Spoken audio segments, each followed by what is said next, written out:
परीक्षा पैटर्न के अनुसार ये मॉडल पेपर है। 150 प्रश्न है इसमें, ठीक है। देखिए पहला प्रश्न, मनुष्य की लाल रक्त कणिकाओं का औसत जीवन काल कितना होता है? मनुष्य की लाल रक्त कणिकाओं का औसत जीवन काल कितना होता है? तो दोस्तों इसका राइट आंसर हो जाएगा वो है 120 दिन। कितना होता है? 120 दिन होता है लाल रक्त कणिकाओं का औसत जीवन काल। अगर मैं बात करूं दोस्तों श्वेत रक्त कणिकाओं का जीवन काल कितना होता है, तो दोस्तों वो होता है 10 से 15 दिन का, ठीक है। और बीमाणु का जो जीवन काल है वो होता है दोस्तों 5 से 9 दिन का। ये भी आपको इसमें याद रखना है। यहाँ पर 2 नंबर का ऑप्शन बिल्कुल सही। शुरुआत में जो 68 प्रश्न है वो दोस्तों आपको जीके से संबंधित देखने को मिलेंगे, ठीक है। उसके बाद में अपन इंग्लिश, हिंदी, रीजनिंग, मैथ और कंप्यूटर से संबंधित प्रश्न पढ़ेंगे। देखिए सेकंड नंबर का प्रश्न, रक्त का थक्का बनाने के लिए निम्न में से कौन सा विटामिन उत्तरदायी है? बताइए, ये तो सभी को पता होगा दोस्तों, विटामिन के रक्त का थक्का दबाने के लिए दोस्तों ये सहायक है। राइट आंसर हो जाएगा इसमें 1 नंबर का ऑप्शन बिल्कुल सही। आगे देखिए 3 नंबर का प्रश्न है, निम्न में से कौन सा विषाणु जनित रोग है? विषाणु जनित रोग कौन सा है? तो दोस्तों देखिए यहाँ पे टाइफाइड दे रखा है, मलेरिया दे रखा है, हैजा और रेबीज। तो दोस्तों विषाणु जनित जो रोग है वो है रेबीज। यहाँ पर 4 नंबर का जो ऑप्शन है वो इसका बिल्कुल सही उत्तर हो जाएगा। और रेबीज का रोग जनक है रेहब्डो वायरस, ये भी आपको याद रखना है। और ये एक संक्रमित रोग है, कुत्ते, बिल्ली, बंदर आदि के काटने से दोस्तों ये फैलता है, ठीक है। तो यहाँ पर अपने इसमें 4 नंबर ऑप्शन सही उत्तर। नेक्स्ट 4 नंबर का प्रश्न, इसमें देखिए निम्न में से असंगत युग्म का अपने को यहाँ पर क्या करना है, चयन करना है। असंगत युग्म कौन सा है वो बताना है। दोस्तों यहाँ पर देखिए लैक्टिक अम्ल है वो दूध में पाया जाता है, दोस्तों बिल्कुल सही है। एसिटिक अम्ल है ये सिरका में पाया जाता है, तो दोस्तों ये भी बिल्कुल सही है। फार्मिक अम्ल इमली, गलत हो जाएगा दोस्तों। इमली के अंदर टार्टरिक अम्ल है वो पाया जाता है। तो फार्मिक अम्ल है वो किस में पाया जाता है? दोस्तों ये फार्मिक अम्ल है ये चींटी के डंक में पाया जाता है दोस्तों, ये भी आपको इसमें याद रखना है। चींटी के डंक में पाया जाता है ये फार्मिक अम्ल, ठीक है। सिट्रिक अम्ल है ये नींबू में पाया जाता है, बिल्कुल सही है। तो यहाँ पर इस प्रश्न का जो सही उत्तर क्या हो जाएगा वो है 3 नंबर का ऑप्शन, क्योंकि अपने को असंगत युग्म में बताना था। 5 नंबर का प्रश्न है, इसमें देखिए कठोर जल से कपड़े अच्छे तरीके से साफ नहीं हो पाते हैं, क्योंकि कठोर जल से कपड़े अच्छे तरीके से साफ नहीं हो पाते हैं क्योंकि दोस्तों बताइए, आप सभी को तो पता होगा दोस्तों। देखिए यह जल छूने में कठोर होता है, गलत हो जाएगा। कठोर जल में लवण कम होते हैं, ये भी गलत हो जाएगा। कठोर जल भारी होता है, ये भी गलत हो जाएगा। साबुन धूल के कणों पर जुड़ने के पश्चात लवणों के साथ अभिक्रिया कर मैल बनाता है, तो दोस्तों ये भी कथन है वो इसमें क्या हो जाएगा दोस्तों ये देखिए ये बिल्कुल सही है। साबुन धूल के कणों पर जुड़ने के स्थान पर लवणों के साथ अभिक्रिया कर मैल बनाता है, तो दोस्तों इसलिए कठोर जल से कपड़े अच्छे तरीके से साफ नहीं हो पाते हैं। तो यहाँ पर 4 नंबर का ऑप्शन बिल्कुल सही हो जाएगा। कठोर जल में कैल्शियम और मैग्नीशियम के आयन होते हैं, ठीक है। और ये दोस्तों ये आयन है ये सोडियम और पोटेशियम साबुन को अघुलनशील कैल्शियम और मैग्नीशियम साबुन में परिवर्तित कर देते हैं, ठीक है। तो यहाँ पर इस प्रश्न का सही उत्तर हो जाएगा 4 नंबर का ऑप्शन बिल्कुल सही। 6 नंबर का प्रश्न, इसमें देखिए दूरदृष्टि दोष में वस्तु का प्रतिबिंब बनता है या बनेगा? दूरदृष्टि दोष में वस्तु का प्रतिबिंब है वो बनेगा। राइट आंसर हो जाएगा वो है दोस्तों रेटिना के पीछे बनेगा, रेटिना के पीछे बनेगा। राइट आंसर हो जाएगा इसमें 1 नंबर का जो ऑप्शन है वो इसका बिल्कुल सही उत्तर हो जाएगा। नेक्स्ट आगे देखिए यहाँ पे 7 नंबर का प्रश्न है, निम्न में से कौन सा एक रूपांतरित तना नहीं है? रूपांतरित तना कौन सा नहीं है बताइए दोस्तों। यहाँ पर है अपना इसमें सही उत्तर हो जाएगा। देखिए आलू, शकरकंद, प्याज, अदरक है, तो यहाँ पे आलू, प्याज और अदरक है ये रूपांतरित तने हैं, लेकिन शकरकंद नहीं है दोस्तों। राइट आंसर हो जाएगा यहाँ पे शकरकंद क्या है, तो दोस्तों ये जड़ है, ठीक है। तो यहाँ पर अपना इसमें 2 नंबर का जो ऑप्शन है वो इसका बिल्कुल सही उत्तर हो जाएगा। आगे देखिए 8 नंबर का प्रश्न है, भारत की संविधान सभा में देशी रियासतों को कितनी सीटें आवंटित की गई थी? तो कितनी सीटें आवंटित की गई थी? राइट आंसर हो जाएगा वो है दोस्तों इसमें देशी रियासतों को दोस्तों 93 सीटें हैं वो आवंटित की गई थी। यहाँ पर 2 नंबर का जो ऑप्शन है वो इसका बिल्कुल सही उत्तर हो जाएगा, ठीक है। आगे देखिए दोस्तों यहाँ पे 9 नंबर का प्रश्न है, निम्न में से या निम्न में कौन सी विशेषता भारतीय संविधान में विद्यमान नहीं है? बताइए कौन सी विशेषता भारतीय संविधान में विद्यमान नहीं है? ये तो सभी को पता होगा दोस्तों। देखिए भारतीय संविधान है वो संघात्मक है और इसमें एकल नागरिकता का प्रावधान है। यहाँ पर दोहरी नागरिकता का प्रावधान नहीं है, तो अपना पहला ही ऑप्शन है वो क्या हो जाएगा, गलत हो जाएगा। यहाँ पर 1 नंबर का ऑप्शन बिल्कुल सही उत्तर हो जाएगा। नेक्स्ट आगे देखिए यहाँ पे 10 नंबर का प्रश्न है, भारतीय संविधान की प्रस्तावना में समता एवं बंधुता के आदर्श किस देश के संविधान से ग्रहण किए गए? बहुत ही अच्छा प्रश्न है। भारतीय संविधान की प्रस्तावना में समता एवं बंधुता के आदर्श किस देश के संविधान से ग्रहण किए गए हैं? दोस्तों इसका सही उत्तर हो जाएगा वो है दोस्तों ये फ्रांस से ग्रहण किए गए हैं दोस्तों, फ्रांस के संविधान से ग्रहण किए गए हैं। यहाँ पर 3 नंबर का ऑप्शन बिल्कुल सही उत्तर हो जाएगा। 11 नंबर का प्रश्न, इसमें देखिए निम्न में से कौन सी राष्ट्रपति की वित्तीय शक्ति नहीं है? राष्ट्रपति की वित्तीय शक्ति कौन सी नहीं है वो अपने को यहाँ पर बताना है। वित्तीय शक्ति की अगर मैं बात करूं तो दोस्तों देखिए वह भारत की आकस्मिक निधि से किसी अदृश्य व्यय हेतु अग्रिम भुगतान की व्यवस्था कर सकता है, बिल्कुल भाई सही बात है। वित्तीय आपातकाल की घोषणा करना ये दोस्तों वित्तीय शक्ति नहीं है, ठीक है। वित्तीय शक्ति नहीं है, अनुच्छेद 360 के प्रावधानों के तहत है दोस्तों वह वित्तीय आपातकाल घोषित कर सकता है, लेकिन ये एक जो वित्तीय आपातकाल की घोषणा करना ये राष्ट्रपति की आपातकालीन शक्ति है, ना कि वित्तीय शक्ति, ठीक है। केंद्रीय बजट को संसद के समक्ष रखवाना, केंद्रीय वित्त आयोग का गठन करना, ये भी दोस्तों राष्ट्रपति की वित्तीय शक्ति है, लेकिन यहाँ पर 2 नंबर का जो ऑप्शन है ये आपातकालीन शक्ति है, ना कि वित्तीय शक्ति। 2 नंबर का ऑप्शन बिल्कुल सही हो जाएगा, बहुत ही अच्छा प्रश्न है। 12 नंबर का प्रश्न, इसमें देखिए निंदा प्रस्ताव के बारे में निम्न में से कौन सा कथन सही नहीं है? निंदा प्रस्ताव के बारे में कौन सा कथन सही नहीं है वो दोस्तों अपने को यहाँ पर बताना है। देखिए इसे लोकसभा में इसे स्वीकार करने के कारण बताना अनिवार्य है, स्वीकार करने का कारण है वो बताना अनिवार्य है। निंदा प्रस्ताव यह संपूर्ण मंत्री परिषद या एक मंत्री के विरुद्ध लाया जा सकता है, ये भी दोस्तों बिल्कुल सही है। इसके पारित होने पर मंत्री परिषद को त्याग पत्र देना आवश्यक है, ये दोस्तों इसमें क्या है, गलत है, ठीक है दोस्तों। निंदा प्रस्ताव के पारित होने पर मंत्री परिषद को त्याग पत्र देना आवश्यक नहीं है, तो यहाँ पर आवश्यक है लिखा हुआ है, तो इसलिए गलत हो जाएगा। तो यहाँ पर इसमें 3 नंबर का ऑप्शन बिल्कुल सही हो जाएगा, क्योंकि कथन है वो सही नहीं है। बात करूं मैं दोस्तों यहाँ पे 13 नंबर के प्रश्न की। यहाँ पर देखिए निम्न में से कौन सा संसदीय शासन व्यवस्था का दोष है, कौन सा संसदीय शासन व्यवस्था का दोष है। तो दोस्तों यहाँ पर देखिए व्यापक प्रतिनिधित्व है, उत्तरदायी सरकार, विधायिका एवं कार्यपालिका में सामंजस्य, शक्ति का पृथक्करण के विरुद्ध, शक्ति पृथक्करण के विरुद्ध। तो यहाँ पर 4 नंबर का जो ऑप्शन है वो इसका बिल्कुल सही उत्तर हो जाएगा। संसदीय व्यवस्था के दोष दोस्तों अस्थिर सरकार, शक्ति पृथक्करण के विरुद्ध, मंत्रिमंडल की निरंकुशता, ये है। तो यहाँ पर इसमें 4 नंबर का ऑप्शन बिल्कुल सही उत्तर हो जाएगा। आगे देखिए संसद को राज्य सूची के विषय पर विधि बनाने के लिए अधिकृत कौन कर सकता है। संसद को राज्य सूची के विषय पर विधि बनाने के लिए अधिकृत कौन कर सकता है। तो दोस्तों वो है राज्यसभा। यहाँ पर 2 नंबर का जो ऑप्शन है वो इसका बिल्कुल सही उत्तर हो जाएगा। अनुच्छेद 249 में ये प्रावधान किया गया है। 15 नंबर का प्रश्न है, इसमें देखिए खुदाई खिदमतगार संगठन की स्थापना किसने की थी। दोस्तों खुदाई खिदमतगार की संगठन की जो स्थापना है वो किसके द्वारा की गई थी। ये की गई थी दोस्तों खान अब्दुल गफ्फार खान के द्वारा। यहाँ पर 4 नंबर का ऑप्शन बिल्कुल सही उत्तर हो जाएगा। 16 नंबर का प्रश्न है, इसमें देखिए निम्न में से किसने महात्मा गांधी के नमक सत्याग्रह की तुलना नेपोलियन की एल्बा से पेरिस यात्रा से की। किसने महात्मा गांधी के नमक सत्याग्रह की तुलना नेपोलियन की एल्बा से पेरिस यात्रा से की है, किसने की थी।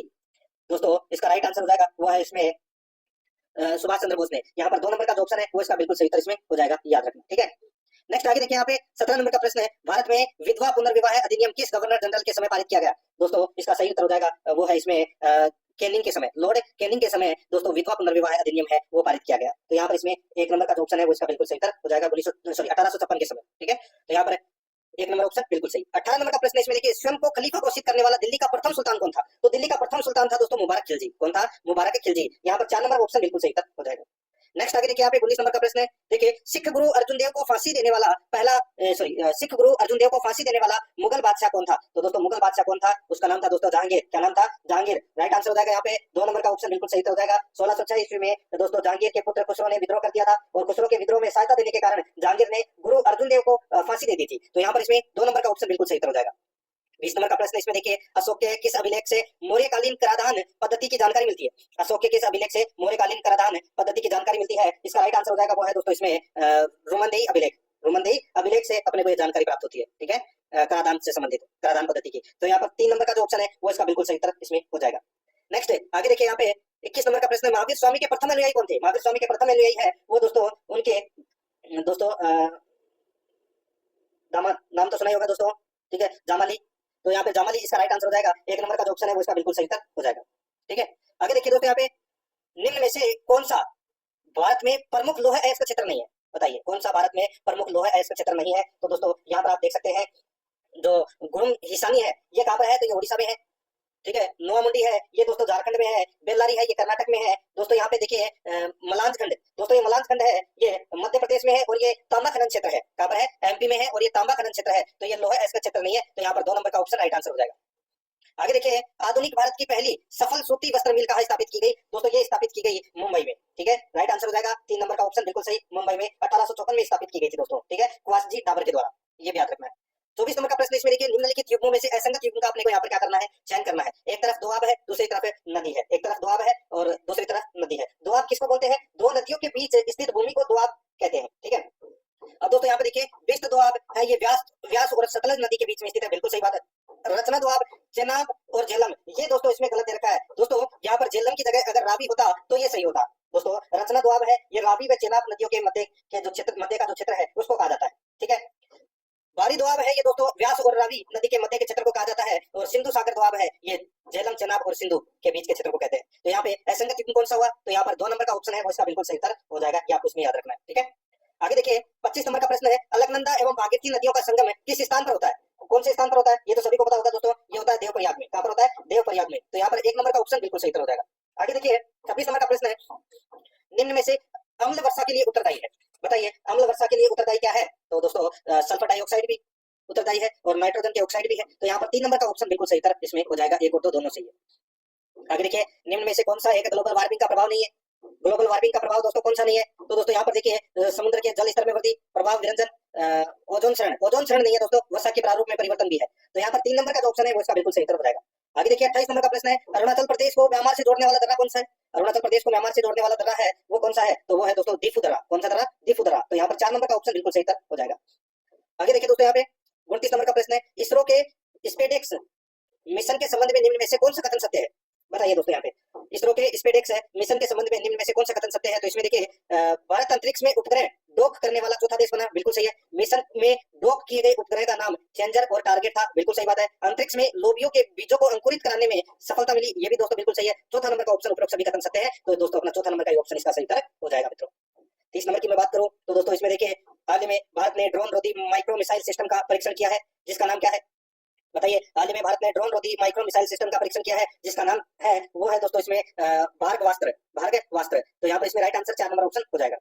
नेक्स्ट आगे देखिए यहाँ पे 31 नंबर का प्रश्न है, भारत वन रिपोर्ट 2023 के अनुसार भारत का वन एवं वृक्षावरण देश के कुल भौगोलिक क्षेत्र का कितना प्रतिशत है? बताइए दोस्तों, बहुत ही अच्छा प्रश्न है। बताइए दोस्तों, अगर मैं बात करूं तो दोस्तों भारत की वन स्थिति रिपोर्ट 2023 की, तो इसके अंदर भारत का वन एवं वृक्षावरण देश के कुल भौगोलिक क्षेत्र का कितना प्रतिशत है? तो वो है दोस्तों 25.17%, 25.17%। तो यहाँ पर 4 नंबर का जो ऑप्शन है वो इसका बिल्कुल सही उत्तर इसमें हो जाएगा, ठीक है। आगे देखिए दोस्तों, यहाँ पे प्रधानमंत्री नरेंद्र मोदी ने 13 जनवरी 2025 को जम्मू कश्मीर के किस जिले में स्थित है जेड सोनमर्ग टनल का उद्घाटन किया? जेड सोनमर्ग टनल का उद्घाटन किया, तो इसका राइट आंसर हो जाएगा वो है दोस्तों गांधरबल। यहाँ पर 4 नंबर का ऑप्शन बिल्कुल सही हो जाएगा दोस्तों गांधरबल, ठीक है। गांधरबल जम्मू कश्मीर में पड़ता है, ठीक है। और यहाँ से दोस्तों सोनमर्ग सुरंग का उद्घाटन किया, ठीक है, 13 जनवरी 2025 को। 4 नंबर ऑप्शन बिल्कुल सही।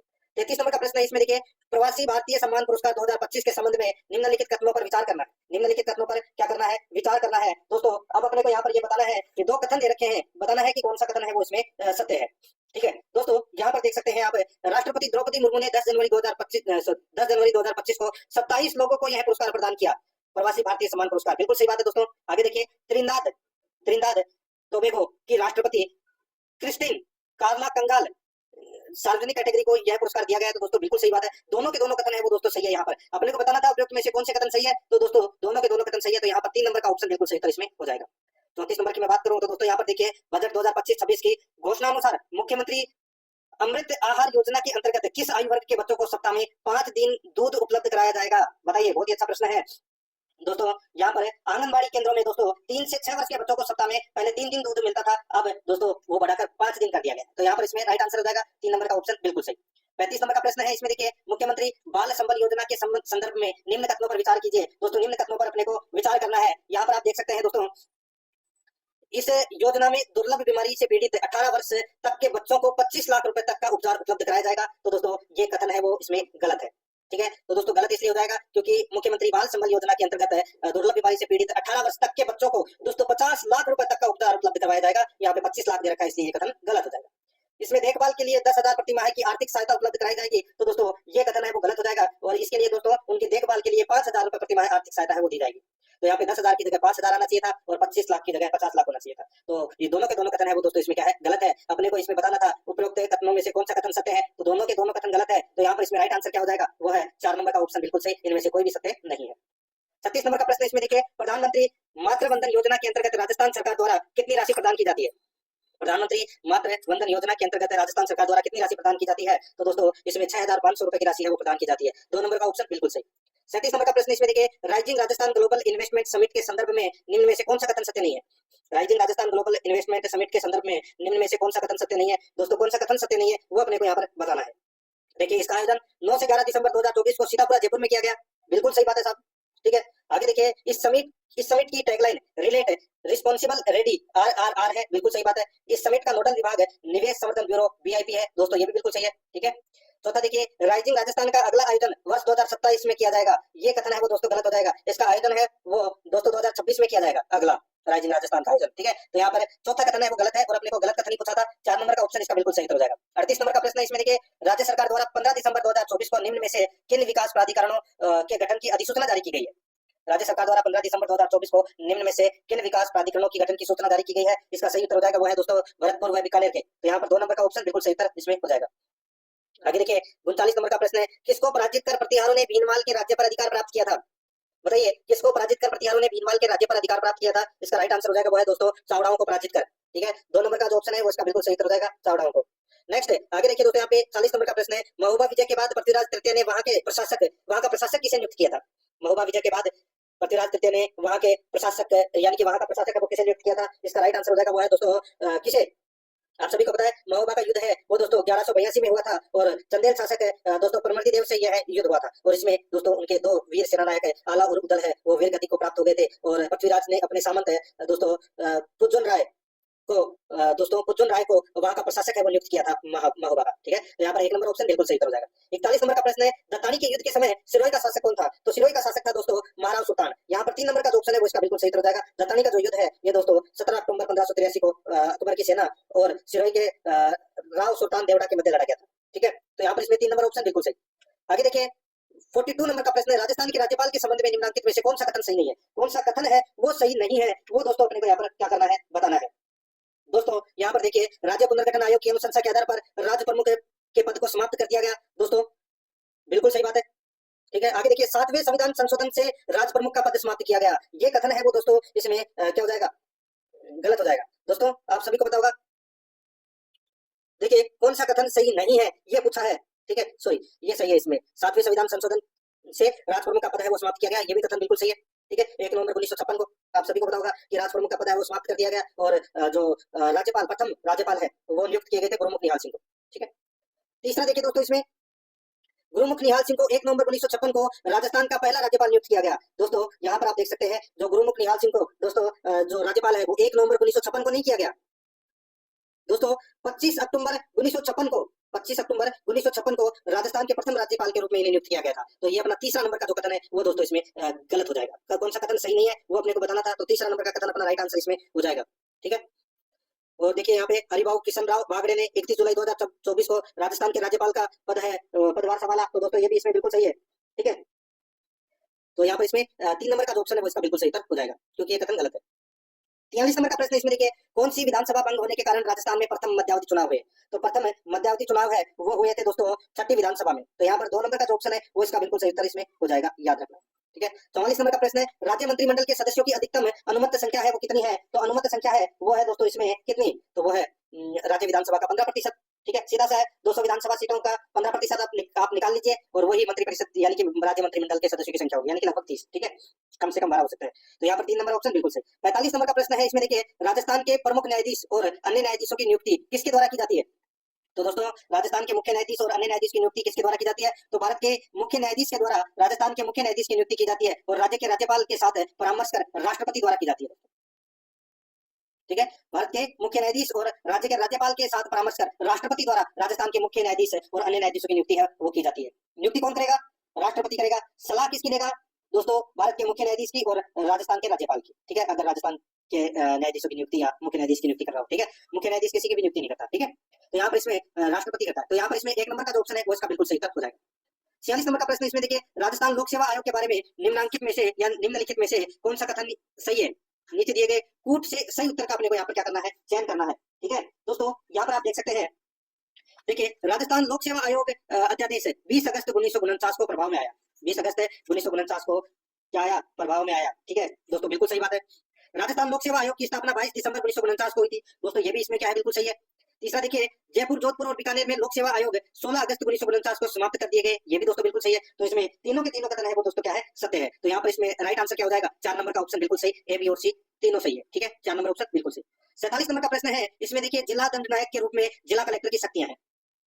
बताइए दोस्तों, यहाँ पे जिला दंडनायक के रूप में जिला कलेक्टर की शक्तियां है। तो जिला कलेक्टर की शक्तियां है वो क्या है, वो अपने को यहाँ पर क्या करना है, बताना है। दोस्तों देखिए, कानून व व्यवस्था बनाए रखना बिल्कुल है, पुलिस पर नियंत्रण रखना ये भी है, विदेशियों के पारपत्रों यानी कि पासपोर्ट की जांच करना ये भी है, भू राजस्व एकत्रण करना ये कार्य नहीं है दोस्तों जिला कलेक्टर का। तो यहाँ पर अपना इसमें राइट आंसर क्या हो जाएगा? दोस्तों कूट में सही उत्तर का अपने को यहाँ पर चयन करना है। तो सही कौन से है? 1, 2, 3 सही है। तो यहाँ पर कूट भाषा में अगर अपन देखें तो दोस्तों 1 नंबर का ऑप्शन बिल्कुल सही उत्तर हो जाएगा।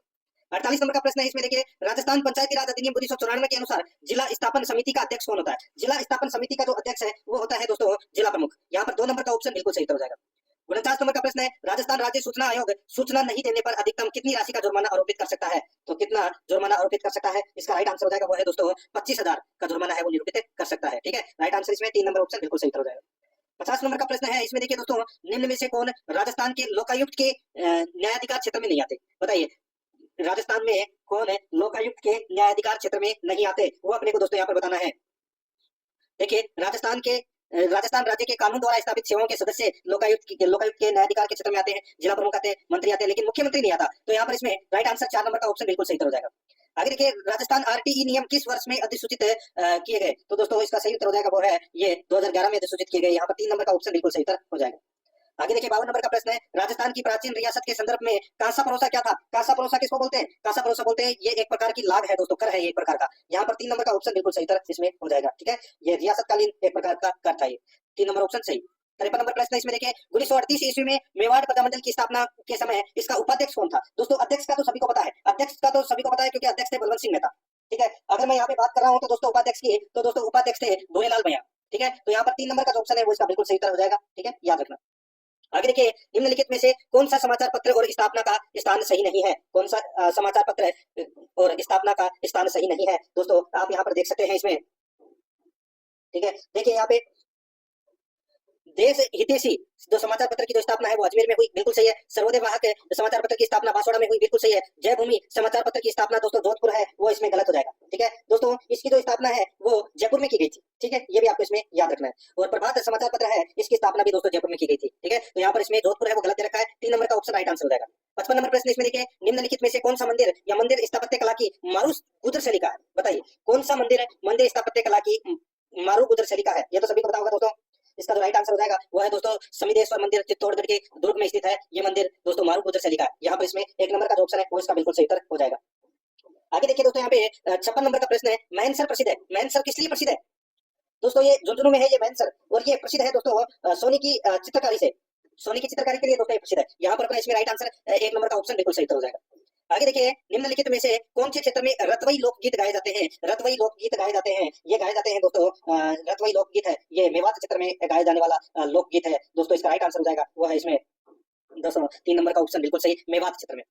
आगे देखिए, ओलियू राजस्थानी लोक जीवन के किस अवसर से संबंधित है? ओलियू ये गाया जाता है दोस्तों विवाह के अवसर पर, पुत्री की विदाई के अवसर पर गाया जाने वाला ये लोकगीत है। तो यहाँ पर इसमें पुत्री विवाह का विदाई गीत है, यहाँ पर 2 नंबर ऑप्शन बिल्कुल सही।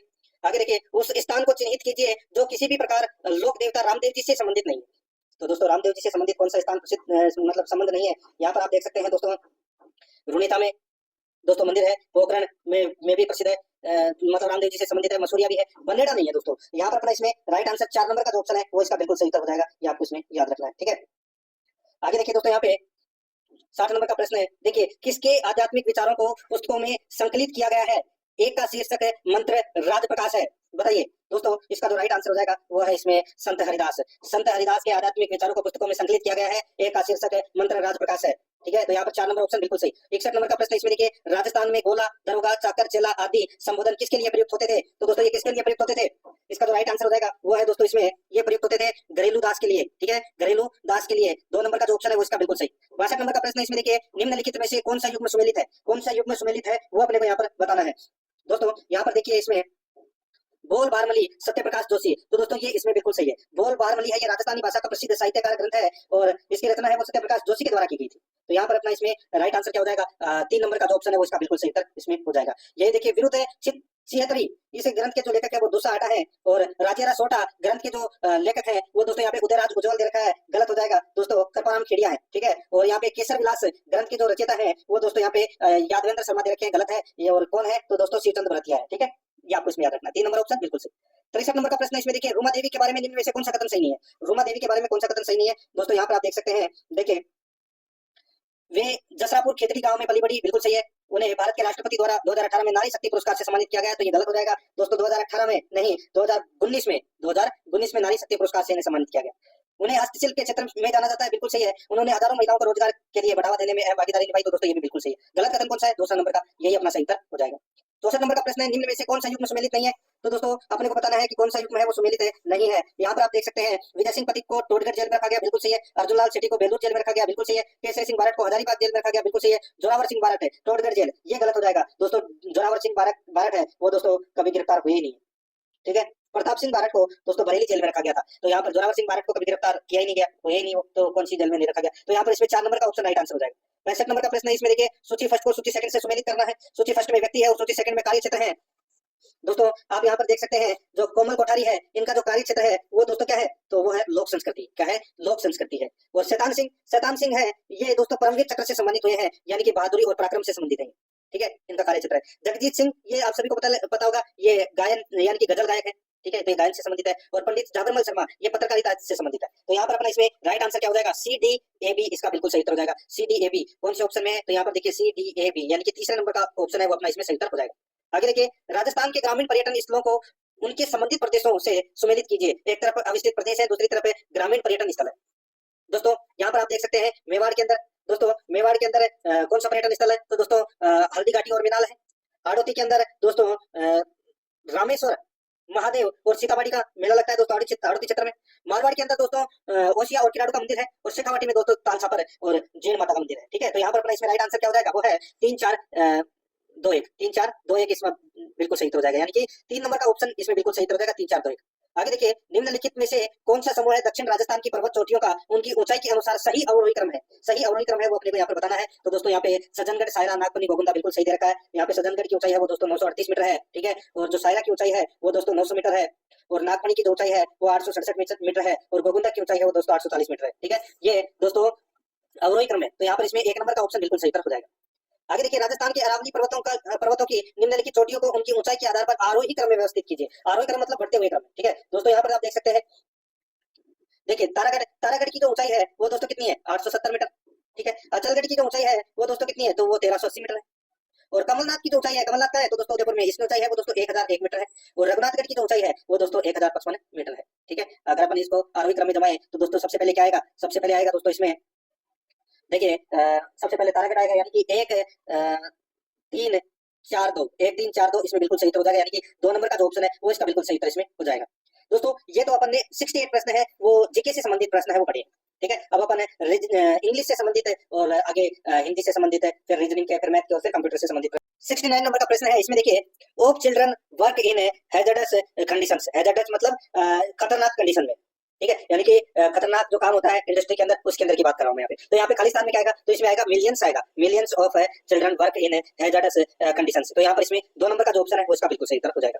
आगे देखिए, 70 नंबर का प्रश्न है, the society is accused of towards the problem of child labour. तो दोस्तों इस प्रश्न का जो सही उत्तर हो जाएगा वो हो जाएगा दोस्तों इसमें देखिए इनसेंसिटिविटी। ठीक है, तो यहाँ पर अपना इसमें राइट आंसर क्या हो जाएगा? यानी कि असंवेदनशील। ठीक है, राइट आंसर हो जाएगा यहाँ पे 3 नंबर ऑप्शन बिल्कुल सही। आगे देखिए, the report was published by, तो आप ये पैसेज पढ़ोगे तो ऑटोमेटिक आपको समझ में आ जाएगा। ठीक है, तो यहाँ पर a Delhi based on governmental organisation, तो यहाँ पर अपना इसमें राइट आंसर हो जाएगा 1 नंबर ऑप्शन बिल्कुल सही। आगे देखिए, 72 नंबर का प्रश्न है, their childhood is spent in conditions. तो इसका राइट आंसर हो जाएगा वो है हेल्पलेस। तो यहाँ पर 3 नंबर का ऑप्शन बिल्कुल सही हो जाएगा, हेल्पलेस। ठीक है, अब आगे देखिए, how do children age young age 7 year of age spend days. तो दोस्तों राइट आंसर इसमें हो जाएगा, यानी कि 7 वर्ष जैसी छोटी एज के चिल्ड्रन अपने डेज में दोस्तों फुटबॉल, बॉक्सिंग और क्रिकेट खेलने से गुजारते हैं। तो यहाँ पर अपना इसमें राइट आंसर हो जाएगा वो है दोस्तों वो है इसमें इन स्टिचिंग ग्लोव्स। तो यहाँ पर अपना इसमें राइट आंसर हो जाएगा वो है 3 नंबर ऑप्शन बिल्कुल सही। अब देखिए दोस्तों, यहाँ पे अपने को बताना है कि कौन से पार्ट में एरर है। ठीक है, ये 74 नंबर का प्रश्न है, I like reading more than to play. I like reading more than to play. अब इसके अंदर कौन से पार्ट में गलती है? ऑप्शन आपके सामने यहाँ पे 4 दे रखे हैं। तो दोस्तों यहाँ पर आप देख सकते हैं, देखिए इसमें टू प्ले की जगह क्या आएगा? तो दोस्तों टू प्ले की जगह यहाँ पर प्लेइंग यूज होगा। ठीक है, तो यहाँ पर प्लेइंग यूज होगा, तो यहाँ पर इसमें 3 नंबर का ऑप्शन बिल्कुल सही उत्तर हो जाएगा। आगे देखिए, यहाँ पे 75 नंबर का प्रश्न है, although we reached his house in time he was left for the airport. तो बताइए कौन से पार्ट में एरर है? तो दोस्तों इसमें देखिए, इसमें पास्ट में 2 कार्य होने जा रहे हैं। ठीक है, जो कार्य पहला हो रहा है, ठीक है, उसे वाज लेफ्ट के स्थान पर दोस्तों हेड लेफ्ट का यूज करेंगे। ठीक है, तो यहाँ पर अपना इसमें 2 नंबर का ऑप्शन हो जाएगा, वाज लेफ्ट की जगह अपन हेड लेफ्ट का यूज है वो इसमें करेंगे। आगे देखिए, यहाँ पे सिनोनिम है वो अपने को बताना है। ठीक है, सिनोनिम है वो अपने को यहाँ पे यही बताना है, यानी कि समानार्थक शब्द अगर मैं बोलूं तो दोस्तों यहाँ पे देखिए लेक्वासिस, तो दोस्तों इसका मतलब होता है बातूनी। ठीक है, और टोकेटिव इसका मतलब भी क्या होता है? बातूनी। तो यहाँ पर इसमें 1 नंबर ऑप्शन बिल्कुल सही हो जाएगा। 77 नंबर का प्रश्न है, इसमें देखिए, गिव एंटोनियम ऑफ, यानी कि अपने को दोस्तों विलोम शब्द बताना है। ठीक है, यहाँ पर देखिए दोस्तों, प्रोमिनेंट का मतलब होता है प्रसिद्ध। क्या होता है? प्रसिद्ध। ठीक है, और नोटोरियस का मतलब होता है दोस्तों कुख्यात। तो यहाँ पर इसमें ये विलोम शब्द हो गया, इसका 1 नंबर ऑप्शन बिल्कुल सही। 78 नंबर का प्रश्न है, इसमें देखिए, give meaning of the following idiom. दोस्तों यहाँ पे मुहावरे से संबंधित ये प्रश्न है, टू ब्रिंग टू लाइट। तो दोस्तों ये टू ब्रिंग टू लाइट इसका मतलब होता है छिपे हुए तथ्यों को उजागर करना, यानी कि टू रिवेल। तो यहाँ पर अपना इसमें 1 नंबर का ऑप्शन बिल्कुल सही उत्तर हो जाएगा। अब दोस्तों यहाँ पे अपन हिंदी ग्रामर से संबंधित प्रश्न है वो पढ़ने जा रहे हैं। देखिए, निम्नलिखित में से किस शब्द का संधि विच्छेद गलत है? तो गलत कौन से संधि विच्छेद हो रखा है दोस्तों? यहाँ पे देखिए, पितृोपदेश, पितृ प्लस उपदेश, ये दोस्तों इसमें गलत है दे रखा है। ठीक है, तो यहाँ पे पितृ नहीं होगा दोस्तों, इसमें होगा ये वाला पितृ होगा। ठीक है, पितृ प्लस उपदेश ये वाला होगा, तो इसमें यम संधि का प्रयोग होगा। यहाँ पर इसमें 1 नंबर का जो ऑप्शन है वो इसमें बिल्कुल सही उत्तर इसमें हो जाएगा। ठीक है, आगे देखिए दोस्तों, यहाँ पे 80 नंबर का प्रश्न है, निश्चल शब्द में किस उपसर्ग का प्रयोग हुआ है? ये तो सभी को पता होगा दोस्तों, इसमें निस उपसर्ग का प्रयोग हुआ है दोस्तों। यहाँ पर इसमें 4 नंबर का ऑप्शन बिल्कुल सही उत्तर हो जाएगा। यहाँ पे देखिए, अगर मैं संधि की बात करूं तो इसमें संधि नी है प्लस चल हो जाएगा, ठीक है, लेकिन नी है प्लस चल, और मैं यहाँ पे विसर्ग सॉरी उपसर्ग की बात करूं तो दोस्तों यहाँ पे निस प्लस चल हो जाएगा, यानी कि 4 नंबर ऑप्शन है वो इसका बिल्कुल सही उत्तर हो जाएगा इसमें। आगे देखिए, 81 नंबर का प्रश्न, मृत्युंजय शब्द में कौन सा समास है? मृत्युंजय शब्द में कौन सा समास है? तो दोस्तों इसमें भव्य समास है दोस्तों। राइट आंसर हो जाएगा यहाँ पे 4 नंबर का ऑप्शन बिल्कुल सही, यानी कि मृत्यु को जीतने वाला था शिव, ठीक है। आगे देखिए, 82 नंबर का प्रश्न, किस विकल्प में शब्द युग्म अर्थ भेद सही नहीं है? तो दोस्तों यहाँ पर आप देख सकते हैं, इसमें ये देखिए विपिन और विपन्न, ठीक है। तो यहाँ पर विपिन का मतलब होता है जंगल और विपन्न का मतलब होता है कष्टकारी, तो यहाँ पर ये उल्टा दे रखा है, ठीक है। विपिन का मतलब दोस्तों जंगल पहले आता और कष्टकारी बाद में जाता, तो ये सही होता, ठीक है। तो यहाँ पर इसमें 3 नंबर का ऑप्शन बिल्कुल सही उत्तर इसमें हो जाएगा, बाकी इसमें सारे सही दे रखे हैं। आगे देखिए, किस क्रमांक में सभी शब्द पर्यायवाची है? सभी शब्द पर्यायवाची है, तो दोस्तों यहाँ पर देखिए सहशास्त्र, मधुआ, विडोजा, पर्वतारी, दोस्तों ये सभी है, ये इंद्र के पर्यायवाची है दोस्तों, ठीक है। तो यहाँ पर इसमें राइट आंसर क्या हो जाएगा? 3 नंबर का जो ऑप्शन है वो इसका बिल्कुल सही उत्तर इसमें हो जाएगा। आगे देखिए, 84 नंबर का प्रश्न है, उपतयका का विलोम क्या है? उपतयका का विलोम दोस्तों, उपतयका का विलोम हो जाएगा वो है इसमें अधितयका, तो यहाँ पर 3 नंबर ऑप्शन बिल्कुल सही। 85 नंबर प्रश्न है, वर्तनी की दृष्टि से कौन सा शब्द अशुद्ध है? अशुद्ध शब्द कौन सा है? तो वो है दोस्तों चतुरिणी, ठीक है। चतुरिणी शब्द, चतुरिणी का जो शुद्ध शब्द है वो चतुरंगिणी होगा, चतुरंगिणी, ठीक है, यह शुद्ध रूप है। 4 नंबर ऑप्शन बिल्कुल सही। आगे देखिए, निम्न में से शुद्ध वाक्य कौन सा है? शुद्ध वाक्य अपने को यहाँ पर ज्ञात करना है, तो शुद्ध वाक्य है दोस्तों, यह कविता अनेक भाव प्रकट करती है, ये कथन है, ये दोस्तों बिल्कुल सत्य है इसमें, ठीक है। यहाँ पर अपना 3 नंबर ऑप्शन बिल्कुल सही हो जाएगा, ये शुद्ध वाक्य है। आगे देखिए दोस्तों, यहाँ पे 87 नंबर प्रश्न, देखिए किस विकल्प में वाक्यांश के लिए सही शब्द का प्रयोग नहीं हुआ है? बताइए, किस विकल्प में वाक्यांश के लिए सही शब्द का प्रयोग नहीं हुआ है? तो दोस्तों आप यहाँ पर देख सकते हैं, पर्वत के ऊपर की समतल भूमि, पर्वत के ऊपर की समतल भूमि को दोस्तों अधितयका बोलते हैं, उपतयका नहीं अधितयका बोलते हैं, ये कथन है वो इसमें गलत दे रखा है, बाकी वो सारे सही है। तो यहाँ पर 2 नंबर का ऑप्शन बिल्कुल सही हो जाएगा। आगे देखिए, 88 नंबर का प्रश्न है, इनमें से किस विकल्प में अंग्रेजी परिभाषिक शब्द का समानार्थी हिंदी शब्द नहीं है? दोस्तों यहाँ पर देखिए, आपको देखिए, एक तरफ है अंग्रेजी के शब्द दे रखे हैं, दूसरी तरफ है उनके हिंदी अर्थ भी दे रखे हैं। तो दोस्तों यहाँ पर आप देख सकते हैं, देखिए इसका मतलब क्या होता है? देखिए, एक्नॉलेजमेंट पावती, ठीक है, एक्नॉलेजमेंट पावती, ये दोस्तों इसमें बिल्कुल सही है।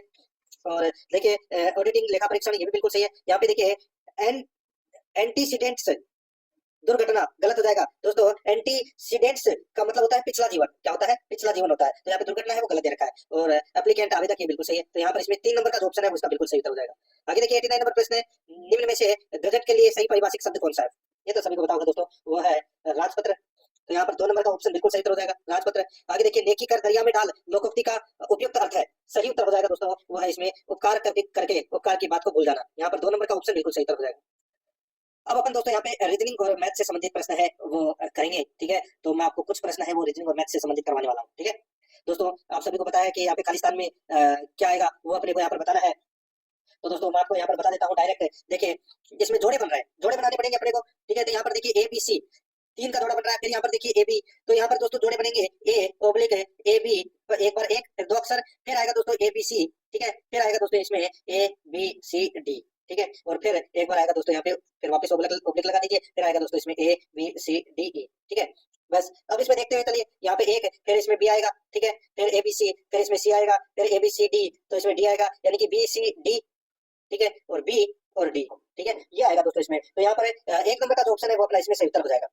आगे देखिए, यहाँ पे कुर्सी मेज रबड़, आगे क्या आएगा वो अपने को यहाँ पे बताना है। देखिए, जिस प्रकार कुर्सी और मेज दोनों फर्नीचर है, ठीक है, उसी प्रकार दोस्तों यहाँ पे रबड़ और पेंसिल दोनों लेखन सामग्री है, तो यहाँ पर इसमें राइट आंसर क्या हो जाएगा?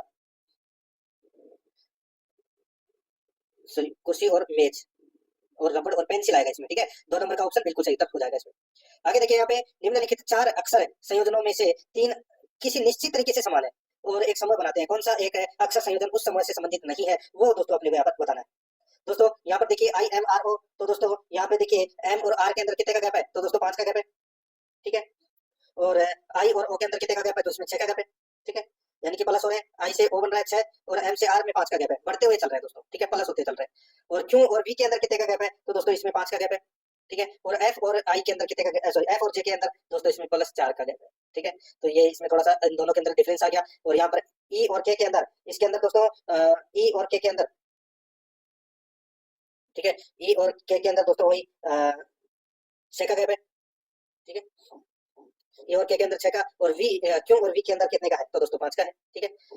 अब दोस्तों यहाँ पर देखिए उसके अंदर भी 5 और 6 का गैप मिलेगा, लेकिन यहाँ पे 4 दे रखा है ना, ये 4 का गैप ये इसमें गलत आ रहा है, तो ये 2 नंबर का ऑप्शन बिल्कुल सही उत्तर हो जाएगा।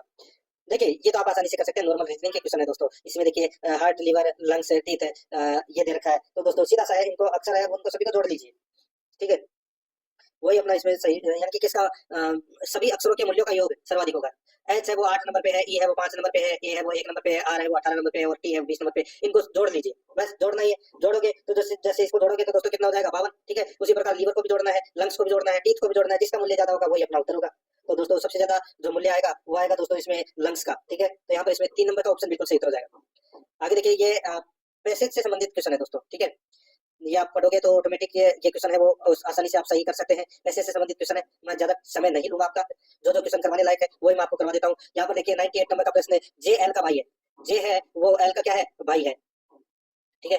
एच जे की पत्नी है, एच है वो क्या है, जे की पत्नी है, ठीक है। यहाँ पे मैं पी लिख देता हूँ पत्नी को।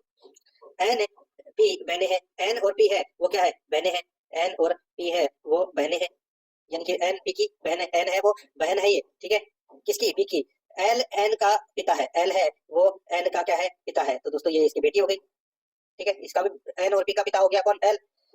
एच एन से कैसे संबंधित है, एच है वो एन से कैसे संबंधित है, तो दोस्तों सभी को पता होगा दोस्तों, ये दोनों तो क्या है, जे और एल तो भाई है, और भाई की बेटी हो गई दोस्तों ये एन, और जे की पत्नी हो गई यहाँ पे एच, तो यानी कि जे की पत्नी यानी कि भाई की पत्नी की बेटी है वो क्या लगी, तो दोस्तों इसका राइट आंसर हो जाएगा वो है पिता के भाई की पत्नी है, ठीक है। तो यहाँ पर इसमें सही उत्तर क्या हो जाएगा, 4 नंबर का ऑप्शन बिल्कुल सही, बिल्कुल सही है। आगे देखिए एक खास कूट भाषा में दोस्तों यहाँ पे वुमन को जे वाई एस आई एक्स लिखा जाता है, तो उसी कूट भाषा में आई एम ए जे को क्या लिखा जाएगा, नॉर्मल सी बात है दोस्तों। यहाँ पे देखिए एच में 2 प्लस किए तो जे आ गया, यू में दोस्तों 4 प्लस किए तो यू आ गया, एम में दोस्तों 6 प्लस किए तो एस आ गया, ए में दोस्तों 8 प्लस किया तो इसमें ए आ गया। तो यानी कि इसमें 2 4 6 8 10 ये प्लस करना है, इमेज के अंदर भी आपको ऐसे ही करना है, ठीक है। आई में आप 2 प्लस करोगे तो क्या आ जाएगा, में 4 प्लस करोगे तो क्यों आ जाएगा। तो यहाँ पर इस प्रश्न का दोस्तों मैं सही उत्तर बता देता हूँ, 4 नंबर का ऑप्शन इसका बिल्कुल सही उत्तर होगा। आगे देखिए एक व्यक्ति दक्षिण की ओर 12 मीटर चला, एक व्यक्ति है वो दोस्तों दक्षिण की ओर क्या करता है, 12 मीटर चला साहब, ये चल गया 12 मीटर, फिर बाई और मुड़कर 16 मीटर चला, फिर दोस्तों ये इसने क्या किया, बाई और मुड़कर ये 16 मीटर चला, उसके बाद वह फिर से बाई और मुड़कर 12 मीटर चला, तो दोस्तों फिर से वो 12 मीटर चलता है, ये चल गया इधर, ठीक है। अब वह अपने प्रारंभिक स्थान से किस दिशा में और कितनी दूरी पर है, तो दोस्तों 16 मीटर की दूरी पर है, और ये दोस्तों पूर्व में 16 मीटर की दूरी पर पूर्व में ये है, तो यहाँ पर इसमें 3 नंबर का ऑप्शन राइट आंसर हो जाएगा, पूर्व में 16 मीटर। ये आप क्वेश्चन है वो कर सकते हैं, इनको करवाने की जरूरत नहीं है, रीजनिंग से संबंधित प्रश्न है। जैसे कि ये प्रश्न है शब्दकोश व्यवस्था के अनुसार तीसरे स्थान पर क्या है, तो देखिए M A M A M A M A, ठीक है। तो यहाँ पे जी दे रखा है, तो दोस्तों जी ये इसमें या तो ये 1 नंबर पे होगा या ये 2 नंबर पे होगा, ठीक है, ऐसे ही होगा ये। तो आगे देखिए अब तीसरे नंबर का अपने को पता करना है। अब इसमें देखिए एम ए एन डी और इसमें है जी, तो ये जो मैंडेटरी है ये आएगा दोस्तों तीसरे नंबर पे, जी पहले आता है डी डी आएगा, तो यहाँ पर पहला नंबर का ऑप्शन है वो इसमें राइट आंसर हो जाएगा, ठीक है। ज्यादा कुछ खास करने की जरूरत नहीं है। जैसे ये भी प्रश्न है प्रश्नवाचक चिन्ह के स्थान पर क्या आएगा, तो यहाँ पर आप देख सकते हैं P M Q F C F J J, फिर प्रश्नवाचक चिन्ह, ठीक है। तो क्या करना पड़ेगा, इसमें कुछ खास करने की जरूरत नहीं है दोस्तों।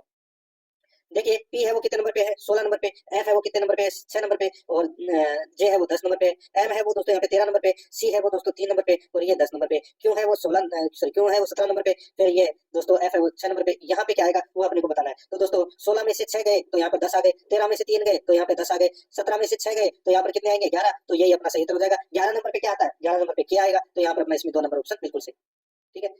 सही अक्षर से प्रश्न चिन्ह स्थापन करें, तो यहाँ पे ए ई सी जी ई आई, ठीक है, ये दे रखा है। तो ए और ई में कितने का गैप है, तो दोस्तों ये 5 का गैप है, सॉरी 4 का गैप हो जाएगा इसमें, ठीक है, 4 का गैप है। फिर ई और सी में क्या हो रहा है दोस्तों, माइनस हो रहा है, -2 हो रहा है, ठीक है। अब यहाँ पे सी और जी में दोस्तों इसमें प्लस के 4 हो रहे हैं, फिर जी और ई में इसमें दोस्तों माइनस के 2 हो रहे हैं, फिर ई और आई में दोस्तों क्या हो रहे हैं, इसमें प्लस के 4 हो रहे हैं। अब क्या होगा, माइनस के 2 होंगे, ठीक है। तो आई में से 2 घटा दीजिए, क्या आएगा जी, तो यहाँ पर इसमें 3 नंबर का ऑप्शन बिल्कुल सही। ये रीजनिंग के क्वेश्चन है, ये आप आसानी से कर सकते हैं। मैं आपको कुछ प्रश्न है वो और करवा देता हूँ, ज्यादा समय आपका नहीं लूंगा मैं इसमें, ठीक है। मैथ से संबंधित और ये प्रश्न और करवा देता हूँ। जैसे कि ये प्रश्न है प्रश्नवाचक चिन्ह के स्थान पर आने वाली संख्याएं हैं वो ज्ञात करनी है। तो यहाँ पर 25 17 6 38 18 8 89 16 और प्रश्नवाचक चिन्ह यहाँ पर दे रखा है, ठीक है। तो इसमें आप देख सकते हैं दोस्तों ये 6 कैसे आए, ठीक है, 25 17 और 6 दे रखा है।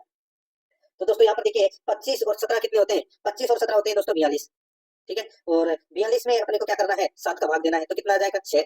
उसी प्रकार 38 और 18 कितने होते हैं, तो 38 और 18 56 होते हैं, 56 में 7 का भाग दिया तो दोस्तों यहाँ पे 8 आ गए। उसी प्रकार 89 और 16 है, ये कितने होते हैं 105, और 105 में 7 का भाग दीजिए कितना आएगा 15, तो ये अपना सही उत्तर हो जाएगा। ठीक है, 2 नंबर ऑप्शन बिल्कुल से। ज्यादा समय नहीं लूंगा दोस्तों, जो जो इंपोर्टेंट प्रश्न है वो यहाँ पे मैं आपको करवा देता हूँ। जैसे कि ये 121 नंबर का प्रश्न है, इसमें देखिए एक स्कूल में 414 विद्यार्थी है, लड़कों और लड़कियों का अनुपात 5:4 है।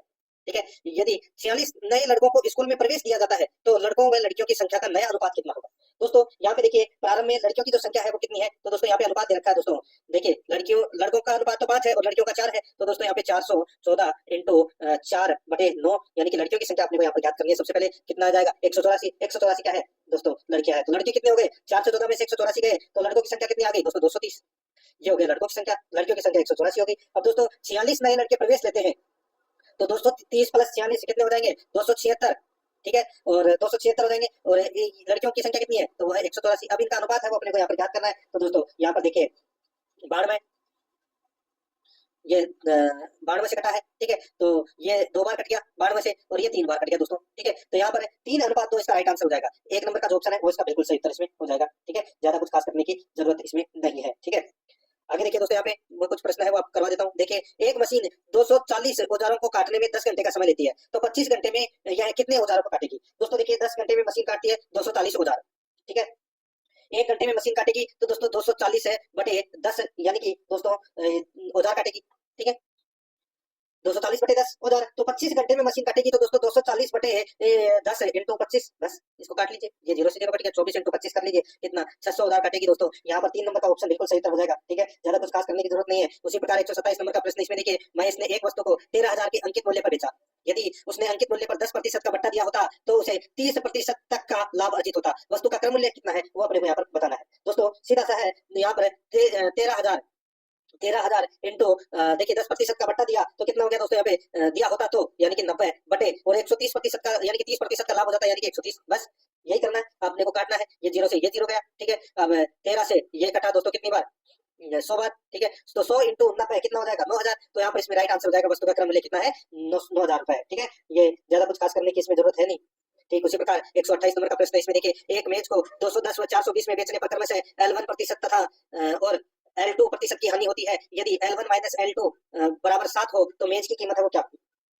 देखिए मेज के दोनों विक्रय मूल्य का जो अंतर है वो दोस्तों यहाँ पर कितना आ रहा है, तो दोस्तों 420 में से 210 गए तो कितने बचे, तो दोस्तों कितना बचा, तो दोस्तों 210 बचे। ठीक है, ये 210 दोनों से होने वाली हानि प्रतिशत का अंतर है वो दोस्तों 7% है। ठीक है, ये 7% है, तो सीधा सा है 210 बटे 7 इंटू 100, बस 7 या 21, यानी कि 30 बार कट जाए, 30 इंटू 100 कितना हो जाएगा 3,000, तो ये अपना 2 नंबर का ऑप्शन इसका बिल्कुल सही उत्तर इसमें हो जाएगा। ठीक है, आगे देखिए दोस्तों, अब मैं आपको थोड़े से कंप्यूटर के प्रश्न है वो करवा देता हूँ। बाकी अगर आपको ये वो प्रश्न है वो करवाने हैं तो मैं आपको करवा दूंगा, आप कमेंट में जरूर लिखिएगा। अब मैं 15 प्रश्न है वो कंप्यूटर से संबंधित करवाने जा रहा हूँ, और हूबहू आपको ऐसा पेपर है वो परीक्षा में देखने को मिलेगा। देखिए कंप्यूटर के कार्य करने की गति को किस में मापा जाता है, किस में मापा जाता है, तो दोस्तों ये मापा जाता है नैनो सेकंड में। तो यहाँ पर 3 नंबर का ऑप्शन बिल्कुल सही उत्तर हो जाएगा। ठीक है, आगे देखिए दोस्तों, यहाँ पे कंप्यूटर संगठन में लॉजिक बोर्ड के नाम से जाना जाता है, लॉजिक बोर्ड के नाम से दोस्तों मदरबोर्ड को जाना जाता है। यहाँ पर 4 नंबर ऑप्शन बिल्कुल सही। आगे देखिए कंप्यूटर के कीबोर्ड में नेविगेशन कुंजी कितनी होती है, दोस्तों नेविगेशन कुंजी है वो यानी कि तीर वाले निशान कितने होते हैं 4, तो यहाँ पर 2 नंबर ऑप्शन बिल्कुल सही। आगे देखिए इसके अंदर में प्रयुक्त होता है, इसके अंदर में प्रयुक्त होता है दोस्तों, ये होता है फ्लोरोसेंट बल्ब, फ्लोरोसेंट बल्ब का प्रयोग होता है दोस्तों इसके अंदर में। यहाँ पर 1 नंबर ऑप्शन बिल्कुल सही। आगे देखिए निम्नलिखित में से कौन सा प्रोग्राम सिस्टम सॉफ्टवेयर में सम्मिलित होता है, सिस्टम सॉफ्टवेयर में सम्मिलित होता है, तो दोस्तों इसमें देखिए operating system, programming language, device driver, तो यहाँ पर इसमें राइट आंसर हो जाएगा उपरोक्त सभी। 141 नंबर प्रश्न, निम्न में से कौन सा एक यूटिलिटी सॉफ्टवेयर है, यूटिलिटी सॉफ्टवेयर है वो है दोस्तों डिस्क क्लीनअप। यहाँ पर 2 नंबर का ऑप्शन बिल्कुल सही हो जाएगा। आगे देखिए FAT फाइल सिस्टम किस ऑपरेटिंग सिस्टम को सपोर्ट करता है, तो दोस्तों ये करता है विंडोज ओएस को, विंडोज ओएस को। तो यहाँ पर अपना इसमें राइट आंसर क्या हो जाएगा, वो है दोस्तों माइक्रोसॉफ्ट विंडोज। तो यहाँ पर इसमें 1 नंबर ऑप्शन बिल्कुल सही। आगे देखिए निम्न में से कौन सा एक रोम का प्रकार है, रोम का प्रकार कौन सा है, तो दोस्तों रोम की full form read only memory है, और इसके प्रकार होते हैं 3, एक होता है पी रोम, एक होता है ईपी रोम, और एक होता है डब्ल्यूपी रोम। ठीक है, तो यहाँ पर इसमें राइट आंसर क्या हो जाएगा, वो है उपरोक्त सभी। ठीक है, तो यहाँ पर इसमें 4 नंबर ऑप्शन बिल्कुल सही। आगे देखिए किस मेमोरी को बार बार लगातार रिफ्रेश करने की आवश्यकता होती है, तो ये होती है दोस्तों DRAM की। तो यहाँ पर 2 नंबर का ऑप्शन बिल्कुल सही हो जाएगा, यानी कि डायनामिक रैंडम एक्सेस मेमोरी। ठीक है, आगे देखिए MS वर्ड में न्यूनतम फॉन्ट साइज कितनी हो सकती है, न्यूनतम फॉन्ट साइज है वो हो सकती है दोस्तों कितनी, तो वो हो सकती है दोस्तों 1। ठीक है, तो यहाँ पर इसमें 3 नंबर का ऑप्शन बिल्कुल सही हो जाएगा, और अधिकतम है वो दोस्तों 1638 पॉइंट हो सकती है। ठीक है, आगे देखिए MS वर्ड में पूर्व निर्धारित लाइन स्पेसिंग कितनी होती है, तो दोस्तों इसका सही उत्तर हो जाएगा वो है 1.15। ठीक है, यहाँ पर इसमें 4 नंबर ऑप्शन बिल्कुल सही। आगे देखिए निम्न में से कौन सा एक्सेल में प्रयुक्त होने वाला अंकगणितीय ऑपरेटर नहीं है, अंकगणितीय ऑपरेटर नहीं है, तो दोस्तों यहाँ पर देखिए ये बराबर ये नहीं है दोस्तों, ठीक है। यहाँ पर इसमें 3 नंबर का जो ऑप्शन है वो इसका बिल्कुल सही उत्तर हो जाएगा। आगे देखिए दोस्तों, यहाँ पे 148 नंबर का प्रश्न है। इसमें देखिए वर्कशीट की सबसे छोटी इकाई होती है, वर्कशीट की सबसे छोटी इकाई है वो दोस्तों सेल होती है। 1 नंबर का ऑप्शन बिल्कुल सही, सेल। 149 नंबर का प्रश्न है। इसमें देखिए पावर पॉइंट में बनाई गई फाइल का बाय डिफॉल्ट नाम क्या होता है? तो दोस्तों बाय डिफॉल्ट नाम होता है प्रेजेंटेशन। तो यहाँ पर 3 नंबर का ऑप्शन बिल्कुल सही उत्तर हो जाएगा, ठीक है। आगे देखिए दोस्तों, यहाँ पे किसी पावर ऑन कंप्यूटर को रीस्टार्ट करने की प्रक्रिया कहलाती है। किसी पावर ऑन कंप्यूटर को रीस्टार्ट करने की प्रक्रिया है वो कहलाती है, तो क्या कहलाती है? वो वार्म बूटिंग कहलाती है दोस्तों। 2 नंबर का जो ऑप्शन है वो इसका बिल्कुल सही उत्तर हो जाएगा, वार्म बूटिंग है वो कहलाती है। तो यहाँ पर 2 नंबर का ऑप्शन बिल्कुल सही उत्तर हो जाएगा। दोस्तों वीडियो देखने के लिए आपका बहुत बहुत धन्यवाद और हमें कमेंट करके बताइए आपको वीडियो कैसा लगा और वीडियो को लाइक कीजिए, शेयर कीजिए और चैनल को सब्सक्राइब नहीं किया है तो सब्सक्राइब भी कर लीजिए।